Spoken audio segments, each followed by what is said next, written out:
Hello everyone, welcome to my channel. This is Changing the Tire and I'm Benjamin. Today I'd like to talk about something special to me, and that's golf. I've been playing golf for about 25 years, and over the years I play with different people. A lot of times I go to the golf course just by myself, and I play with different people that I don't know. And the good thing about golf is after 18 holes, you guys are like good friends already.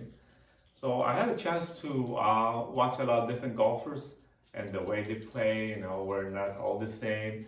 I know the goal is to send the ball to the hole, but they all do it differently, right? So for example, there's a kind of golfer which I call the birdie man. What do I mean by that? Well, normally when we say birdie is if this is a par 4, if you get the ball into the hole in 4 strokes, that's a birdie. But this guy is different. So one day I was playing with this guy. He was has his driver, right? And he was going like this, and we're standing on the tee box with a white tee. In front there's a red tee, and there's a bunch of pigeons over there that day. So the guy went like this, and he hit the ball like this, and we all were looking the ball, but we can't find it. But after the ball went out, all the pigeons flew away, except for one. And you see that pigeon going like this and flap. Then that's it. He just killed the pigeon. Anyway, so that's birdie. That's the way to get a birdie. And the thing is that after we played the hole and went to the next tee box, and there was a pigeon over there, and we're all coming, they all flew away, none left. So we're laughing and said, well, they probably know that actually the pigeon killer is coming, so they're all gone, right? And then the second type of golfer that I would say as far as the golf scene will be, I call it the Hail Mary. What does it mean? Well, it's one of those golfer who comes to the tee with his club, address the ball like this and go like this.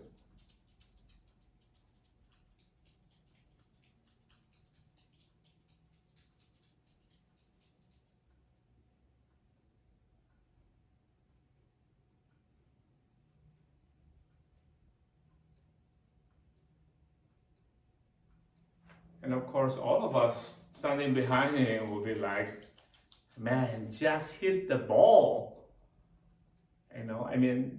It's like standing there. Maybe the guy went to the church to have confession, and the father said, go say 100 Hail Mary, and he's standing there, Hail Mary, Anyway, so those are the golfers that were like, come on, let's go. Anyway, well, contrary to that one, there's also golfers who come up the tee, even before their turn, they start talking like, hey, the wind is really bad, today. It's so windy that, the paddle set went over, and today, you see, I'm gonna hit this ball so far right now, and he'll getting stand there, address the ball, and still talking, yes, guys, and better watch this one, okay? Yeah, and by the way, you owe me $10, okay? But anyway, so we call it a chatterbox, the guy who just won't stop talking, keep moving, and it takes him forever too. All right, so that's the third one. And then there's also golfers where, actually this is, I didn't play with this guy, but if you watch the video on this basketball player, Charles Barkley, and he's a tall guy, big guy. In the basketball game, he can really jump and run and shoot the ball, but when it comes to golf, it looks like he's cursed. He'll go like address the ball, and then he'll like swing, and then he'll like stop, and then go like this and hit the ball like this, right? So sometimes it's really painful to watch him swing the club, and we watch him on TV. That's what we call a short circuit. I think he can handle big basketball. When it comes to a small ball that's not moving, it just paralyzes him. It's just something just short circuited, right? And yes, I mean, also other golfers were, for me, it's pretty encouraging. Like I played with a guy where he would just use one arm like this, and he would just swing the club like this, just one arm. Well, he has two hands, but he can hit it pretty well too. So I call it the one arm bandit, just like the slot machine, right? And of course, one time I played with a guy who played the ball like this, and his arm is really straight. He stands really tall and get to the ball like this, and then swing and try to hit the ball like that. Well, it makes sense. Try to keep the same distance, but it's just very interesting to see people play like that. Though. Anyway, so that's what I've observed on the golf course, and hopefully I give you some idea of we're all different. Oh, by the way, there's another one that I call the model, the perfect swing. I guess. When from afar, you look like it's like Tiger Woods, right? Perfect swing, go like this. That's a very beautiful finish, just like Tiger Woods. The problem is the ball is still there, okay? But anyway, so those are the kind of golfers, and we'll talk more.